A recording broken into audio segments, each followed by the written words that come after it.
Hi friends, அனைவருக்கும் வணக்கம். இன்னைக்கு சூப்பராக கேரட் அல்வா எப்படி செய்யுதுன்னு பார்க்கலாம். சொல்லித்தரேன் நான் ரெடி, கற்றுக்க நீங்கள் ரெடியா? வாங்க வீடியோக்குள்ளே போகலாம். அதுக்கு முன்னாடி நம்ம சேனலை லைக் பண்ணுங்கள், ஷேர் பண்ணுங்கள், சப்ஸ்கிரைப் பண்ணுங்கள். கேரட் நல்லா வாஷ் பண்ணிவிட்டு மேலே இருக்க தோல் எடுத்துகிட்டு இதை மாதிரி சீவி வச்சுக்கலாம்.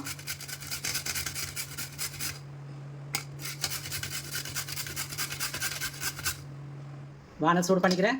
50 ml நெய் ஊற்றிக்கிறேன். முந்திரி சேர்த்துக்கிறேன். திராட்சை சேர்த்துக்கிறேன்.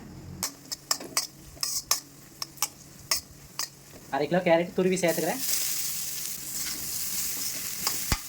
நெய்யிலே நல்லா வதங்கணும். பாலும் தண்ணியும் கலந்து 1/2 லிட்டர் சேர்த்துக்கிறேன்.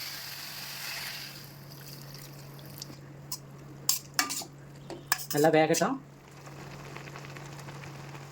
நல்லா வெந்து தண்ணி பாலெல்லாம் நல்லா வற்றி இருக்குது. 1 கல் சால்ட்டு சேர்த்துக்கிறேன். தட்டிய ஏலக்காய் சேர்த்துக்கிறேன். 400 கிராம் சர்க்கரை சேர்த்துக்கிறேன்.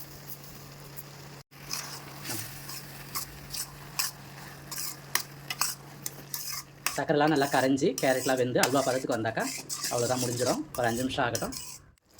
சர்க்கரைலாம் கரைஞ்சி அல்வா பதத்துக்கு வந்திருக்கு. இந்த டைமில் லெமன் ஜூஸ் 2 சொட்டு தான் விடணும், அதிகமாக விடக்கூடாது.